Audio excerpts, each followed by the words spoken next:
Bonjour, bienvenue dans l'émission Partage ton cœur, une émission dédiée pour le témoignage de personnes qui ont rencontré Jésus-Christ. Et aujourd'hui, pour nous donner son témoignage, j'ai l'honneur d'avoir avec moi sur le plateau Nita. Bonjour Nita. Bonjour Idir. Comment vas-tu? Ça va très bien. Alors, content de te voir avec nous aujourd'hui pour partager ton témoignage. Et comme tu as bien vu, le nom de cette émission qui est Partage ton cœur. Donc, tu vas nous partager ton cœur, comment tu vivais, quand tu as rencontré Jésus, le changement qui s'est passé. Et bien sûr, quels conseils pourrais-tu donner aux personnes qui regardent cette émission et qui vont voir ton témoignage, tout simplement. Alors, Nita, qui tu es? Je m'appelle Nita, mais je suis née en Guadeloupe et d'une famille de 12 enfants, 10 filles, 2 garçons. Et depuis, ça fait déjà 38 ans que je suis en France. Donc voilà. D'accord, très bien. Écoute, 12 enfants, wow, c'est une famille nombreuse. Alors, justement, comment tu vivais à cette époque-là avant d'avoir rencontré Jésus-Christ? Avant d'avoir rencontré Christ, j'étais en Guadeloupe. Je vivais avec ma famille, mais dans une famille croyante, mais pas vraiment totalement pratiquante, mais croyante. Donc ma mère était très pratiquante. Elle essayait d'être très pratiquante. Et puis j'allais à l'église catholique avec ma mère. Mon père ne venait pas à l'église parce que c'était pas son truc. Et j'ai appris à aller à l'église régulièrement avec ma mère parce que j'aimais ça, j'aimais cette façon d'être avec Jésus, de se rapprocher de Jésus, de le connaître, de connaître ce qu'il voulait. Et surtout, j'aimais les cantiques. D'accord. J'aimais les cantiques. Donc, moi, je vivais dans une famille où mon père était alcoolique. Il est devenu alcoolique après avoir perdu son travail. Donc, il avait du mal à remonter la pente. Donc, et nous, le vendredi, quand le vendredi arrivait, on était tous un peu paniqués parce que c'est à partir du vendredi qu'il commençait à boire et à aller avec ses amis. Et puis, dans tout ce qui est, je dirais, boutique, parce que nous, on appelle ça des boutiques où les gens pouvaient boire ensemble et puis jouer aussi ensemble avec plusieurs jeux. Donc, il rentrait, il était toujours, je dirais, toujours en colère, toujours furieux, toujours envie de casser, d'envie de taper. C'était pour nous l'horreur. Donc j'ai vécu une enfance dans l'horreur et je me suis réfugiée dans les études pour essayer de plaire à ma mère parce que je me disais au moins, si je travaille bien à l'école, elle aura déjà cette satisfaction d'être heureuse et puis de voir que je fais quelque chose de bien. Tout simplement. Donc, je me réfugiais à apprendre, à avoir toujours de bonnes notes, à être toujours bien notée, ne pas de redoubler de classe. Et je cherchais la perfection. Voilà. Et après, vu que mon père, il n'arrêtait pas d'être violent avec nous, donc ma mère a décidé qu'on puisse tous quitter la Guadeloupe et aller en métropole pour pouvoir changer de vie, pour pouvoir avoir quelque chose de meilleur, avoir un peu de joie aussi, un peu de paix. Sans votre père? Sans mon père. Donc, elle a tout fait pour qu'on parte tous. Donc, on est partis les unes après les autres. Mon frère en service militaire et après mes sœurs, jusqu'à ce que mon frère et une sœur et un frère sont restés pour prendre soin de ma mère, pour rester avec elle, pour qu'elle ne soit pas toute seule, justement, face à mon père. Ah, ta mère est restée là-bas? Ma mère est restée en Guadeloupe et mon père aussi est resté en Guadeloupe. Et j'ai un frère et une sœur qui sont restés pour l'accompagner, pour qu'elle ne soit pas seule. Donc c'est dans ce contexte que tu vivais à cette époque-là, avant de rencontrer Jésus. Justement, parce que tu parlais tout à l'heure que vous étiez une famille de croyants, c'est ça? Dans une famille qui croyait en Jésus, qui était catholique, ce que tu as dit? Oui, oui. Et toi, est-ce que tu étais pratiquante ou croyais-tu ou comment ça s'est passé? J'ai toujours cru en Dieu. J'ai toujours cru qu'il y avait quelque chose. Parce que quand mon père, il prenait beaucoup d'alcool, je priais Dieu, je le suppliais de faire en sorte que mon père s'arrête de boire, qu'il arrête d'être en colère. Et on avait un rituel avec mes sœurs, on allait tresser des feuilles, des feuilles pour pouvoir conjurer le sang. Je ne sais pas qu'est-ce qu'on faisait, mais on prenait des pierres, des cailloux, on frappait le sol afin qu'on invoquait le Seigneur. On disait, permets qu'il ne dise rien, qu'il ne parle pas. Alors, c'était quel Seigneur que tu invoquais? Dieu. On évoquait Dieu Tout-Puissant parce qu'on ne savait pas que... On parlait plus avec Dieu, parce que pour nous, c'était Dieu, c'était la personne vers qui prier, en fin de compte. Donc, on ne connaissait pas Jésus, je ne connaissais pas Jésus, je connaissais Dieu. Je savais qu'il y a un Dieu. C'était le mot Dieu qui sortait le plus souvent de notre bouche. Dieu de tout le monde, quoi. Voilà. Donc, et pour conjurer le sort, tu dis quelque chose, vous preniez des feuilles, des pierres, comment ça se passe? On appelle ça là-bas les pieds de poule, c'est-à-dire c'est des herbes qu'on peut tresser, ils sont assez longs, on peut faire une tresse avec. Et nous, on prenait une pierre et on frappait la tresse. Plus on serrait, plus on fermait la bouche de notre père, en fin de compte. Serrer pour nous, ça veut dire qu'il se taise, qu'il ne dise rien. Et plus on serrait fort, et plus on frappait après le fait d'être serré. La tresse, c'est ça? Voilà, on frappait la tresse pour qu'elle s'écrase, c'est-à-dire pour qu'il n'y ait pas de cri, il n'y a pas de bruit.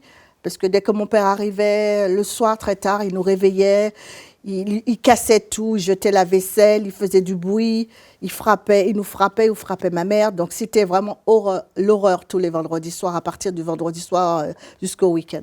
Donc on détestait. Dès que ça arrivait vendredi, on n'aimait pas. Okay. On n'aimait pas. D'accord, donc tu as grandi dans un contexte comme ça. Voilà, et toute ma famille, on a grandi dans ce contexte-là. D'accord. Alors justement, comment as-tu rencontré Jésus? Même si tu te disais que tu croyais en Dieu, mais la rencontre avec Jésus, ton témoignage, enfin. Comment as-tu rencontré Jésus? Ça a été une belle rencontre parce que le fait que ma mère a fait en sorte qu'on puisse venir en France, ça m'a permis de rencontrer Jésus et de voir qu'il était là. Donc, j'ai rencontré une amie d'enfance, quelqu'un qui connaissait justement notre vie là-bas, en Guadeloupe. Il savait comment mon père était, alcoolique et tout ça. Donc, elle savait la vie qu'on menait. Et le fait de l'avoir rencontrée, je l'ai vue elle aussi, parce qu'elle a aussi ses soucis, sa vie. Donc, je l'ai vue transformée et j'ai voulu être comme elle. Même justement, quand elle me parlait de Jésus, je voulais de plus en plus être comme elle et voir la joie qu'elle m'a communiquée en parlant de Jésus, que je ne connaissais pas. Et elle me disait qu'il était dans la Bible. Donc, la Bible, je n'avais jamais eu une Bible entre les mains. Donc, la Bible que j'ai eue entre les mains, c'est elle qui me l'a offert. Donc, j'ai pu découvrir Jésus, étudier la Bible, savoir qui est Jésus, savoir pourquoi Jésus était mort, je ne savais pas. Pourquoi il était sur la croix, qu'est-ce qu'il a fait. Et il a pris nos péchés sur lui. Tout ça, je ne savais pas. Donc, je l'ai découvert justement. Même si j'allais à l'église catholique, ce n'était pas clair. Je ne voyais pas le cheminement de tout ça. Et là, en ouvrant la Bible, en étudiant la parole de Dieu, et Dieu a utilisé cette jeune femme que j'ai rencontrée pour pouvoir m'aider à le retrouver. Et là, quand je l'ai trouvé, j'ai dit, voilà, c'est ce que je voulais. Exactement, c'est bien ce Jésus-là que je cherchais, cette personne à qui je peux me confier. Et il n'est pas là pour me juger, il n'est pas là pour me critiquer ou me montrer du doigt si j'ai raté quelque chose, pour me punir. Parce que moi, avant, je voyais Dieu comme quelqu'un qui punit, quelqu'un qui, si tu te fais un truc là, il ne va pas te rater. Donc, et ça m'a permis de changer ma vision de Jésus et de voir qu'il est amour, tout simplement, qui cherche à m'aimer et puis à me consoler.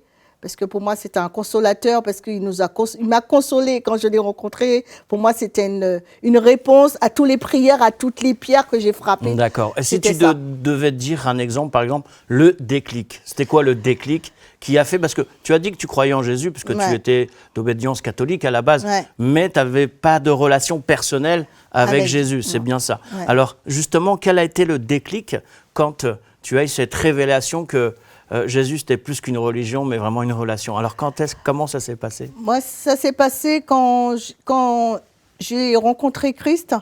J'ai étudié la parole et j'ai compris. Mes yeux se sont ouverts. J'avais l'impression d'avoir des écailles dans les yeux. Je ne comprenais pas la Bible et ça s'est ouvert. Donc, j'ai compris par rapport au pardon. Donc, j'ai pu écrire à mon père pour lui demander pardon par rapport à tout ce que j'avais fait, que je ne savais même pas qu'est-ce que j'avais fait.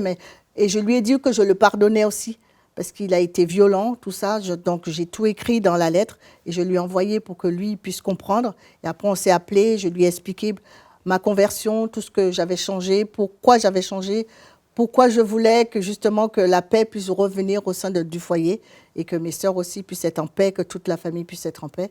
Donc, pour moi, le déclic, ça a été d'ouvrir la Bible, de voir vraiment la parole. Et une fois que j'ai bien vu ce que Dieu voulait, le pardon, demander pardon et pardonner aussi à mon père, c'est je me dis, c'est ce déclic-là que j'ai eu de voir que Jésus était mort pour moi et que moi, je n'avais pas à dire, OK, je ne peux pas pardonner à mon père. Parce que si Jésus m'a pardonné, moi qui ai péché, pourquoi je ne peux pas pardonner à mon père qui lui aussi a péché? Donc, pour moi, c'était une révélation qu'il fallait pardonner pour que je puisse avoir la paix. Et cette paix-là, je l'ai obtenue quand j'ai demandé pardon à mon père. La relation a changé, on a pu se parler. J'ai pu lui parler de Jésus, j'ai pu lui acheter une Bible parce qu'il m'avait demandé une Bible en français pour pouvoir le lire avec des gros caractères parce qu'il avait des problèmes pour la lecture.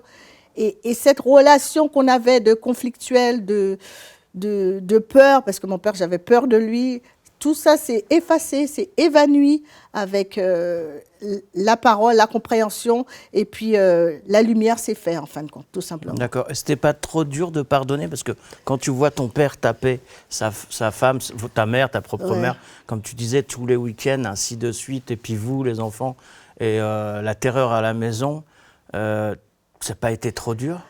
Ça n'a pas été dur parce que j'ai compris. Je pense que quand on comprend... on comprend ce que Jésus a fait, parce que je me dis, Jésus a souffert plus que ça, quoi. On lui a craché dessus, on lui a mis des épines dans la tête, il a souffert plus que ça. Je me dis, qui suis-je, moi, pour ne pas pardonner à quelqu'un qui a fait... c'est vrai, il a fait des horreurs, mais je me dis, il faut que je le fasse. Et Jésus m'a beaucoup aidée parce que j'ai prié pour ça, parce que c'était dur, mais j'ai prié et... il a aplani, il a adouci mon cœur et après mon père, il a vu que la relation a changé et ça nous a complètement rapprochés, tout simplement. Donc je me dis, Jésus, il aide beaucoup par rapport à demander pardon. Je sais que c'est dur parce que certaines de mes sœurs ont du mal à le pardonner, mais je prie, je supplie pour qu'un jour qu'il puisse pardonner parce que ça rapporte beaucoup de paix et beaucoup de joie dans le cœur, tout simplement. Donc on pourrait dire tout simplement que tu as rencontré Jésus. Tu as eu la révélation plutôt de qui était Jésus à travers le pardon et puis surtout la lecture de la parole de Dieu, la Bible, hein, c'est bien ça? Oui, la Bible. Et c'est comme ça que tu as découvert et surtout une relation avec Jésus, c'est ce que tu as partagé? Ah oui, c'est ça, tout à fait. Alors maintenant, j'ai une autre question de la fin bien sûr. Alors pour toutes les personnes qui regardent cette émission et par lesquelles toi tu es passé, quel conseil voudrais-tu leur donner à toutes ces personnes qui vont voir cette émission et qui traversent actuellement la même situation que toi tu as traversée à l'époque? Je pense notamment aux enfants, mais aussi aux femmes, aux hommes. Hein, maintenant, avec tout ce qui se passe dans le monde, comment faire face à ces situations difficiles? Quel serait ton conseil, Nita? Mon conseil, c'est vrai, c'est dur de pardonner, mais le pardon, ça vous libère. Ça vous enlève un poids sur le cœur et je supplie Dieu d'adoucir les cœurs des personnes qui ont quelqu'un à pardonner. Parce que on vous a pardonné, Dieu vous a pardonné vos péchés, il faut apprendre à pardonner même si ça fait mal. Et une fois qu'on l'a fait, vous verrez. Essayez, vous allez voir. Ça vous libère, ça enlève un poids sur le cœur, on se sent heureux, libre. Et on a la joie qui revient instantanément. Et après, on oublie ça. Voilà, donc faites-le, essayez, vous allez voir. Ça ne coûte rien, essayez. Et la personne qui va recevoir le pardon, mon père, quand il a reçu, même quand je l'ai eu sur son lit de mort, il était content d'avoir fait la paix aussi. Et je pense que lui aussi, il s'est senti bien et il est parti en paix aussi. Donc, pardonnez et vous serez bien aussi. Voilà. D'accord. Et est-ce qu'il y a une prière particulière à faire justement, que ça soit le pardon, que ça soit comment s'adresser à Dieu, comment s'adresser à Jésus, justement quand on traverse une situation difficile comme celle-ci, pour tous ceux qui nous regardent? Est-ce qu'il y a une prière particulière? Je dirais que la prière, c'est de demander à Dieu de vous aider à à avoir un cœur, même si vous ne pouvez pas le dire à la personne directement en face, je te pardonne, écrivez-lui. Envoyez-lui un message. Il y a maintenant des textos, il y a WhatsApp, il y a tout. Écrivez même à n'importe qui, même si ce n'est pas vos parents ou même un ami ou quelqu'un qui vous a fait du mal. Écrivez, envoyez un message à cette personne et vous allez voir, vous allez être libéré. D'accord. Voilà. Et comment demander pardon, enfin comment prier Dieu justement pour qu'il agisse? Parce que tout à l'heure, tu nous as parlé de ce que tu faisais quand tu étais enfant, que tu n'avais pas encore rencontré personnellement, je dis bien personnellement, oui, le Seigneur Jésus. Mais quand tu l'as rencontré personnellement, quelle prière as-tu fait pour ce changement? Je lui ai dit justement, si tu existes vraiment, permets que mon père puisse arrêter ces cris, ces larmes qu'on a tous les soirs avec mes sœurs. Donc, j'ai juste parlé à Dieu tout simplement comme je parle avec toi. Donc, il n'y a pas besoin de grandes cérémonies ou quoi que ce soit. Il faut juste lui parler librement, lui dire, voilà, j'en ai marre, j'ai envie que les choses changent, je supporte plus ça, je veux que les choses s'arrangent, je veux que mon père il change. Et je vois que Dieu, il a répondu. Il a répondu, il m'a dit, j'ai écouté tes cris, comme disait le psaume 40, j'ai écouté ton cri et je suis venue. Et je me dis, et là, quand j'ai vu, j'ai dit, ok, tu as bien écouté tous nos cris quand j'étais petite, quand j'étais jeune, quand j'étais là-bas, et maintenant tu es venu et les choses ont changé tout simplement. Donc c'est de parler simplement, oui, simplement à Dieu, pas avec des belles phrases toutes faites, non. mais avec son cœur. Oui, Dieu a besoin de la simplicité, comme un enfant qui parle à son père. Exprimez-vous et laissez-vous aller, quoi, tout simplement, parce qu'on risque, on n'a rien à perdre, tout à gagner, tout simplement. D'accord. Voilà. Alors tout simplement, comme le nom de cette émission, partage ton cœur. Donc parlez à Dieu avec votre cœur, voilà. C'est ce que tu partages, oui. Et c'est ce que on va clôturer sur ces mots. Et avant de clôturer justement, si tu as un verset en particulier que tu voudrais partager aux personnes qui nous regardent, ça serait lequel? Je dirais Jérémie 29 qui dit cherchez l'Éternel de tout votre cœur et vous le trouverez. Il ne vous laissera pas tomber. Donc cherchez. Si vous le cherchez de tout votre cœur, vous allez le trouver. Mais il faut faire les choses de tout son cœur, tout simplement. Alors voilà, tout simplement. Alors c'est sur ces beaux mots de la fin, sur ce beau verset, de chercher Dieu de tout son cœur, que nous allons tout simplement vous dire au revoir. Et bien sûr, pour tous ceux qui ont à cœur de venir dans nos émissions, dans notre émission Partage ton cœur, donner leur témoignage. Je parle bien sûr à des personnes qui sont en Christ, qui croient en Jésus-Christ et qui le suivent, de venir tout simplement et de nous contacter à travers les mails, les numéros qui vont s'afficher sur la bande annonce de l'émission Partage ton cœur. Alors, content d'avoir été avec toi, ou plutôt, j'aimerais dire content que tu sois venu sur notre plateau Partage ton cœur. Et c'était une joie de t'avoir reçu. Et quel beau témoignage également. Je te remercie, Nita, et on se dit à très bientôt. Et de même, on se dit à très bientôt. Bye.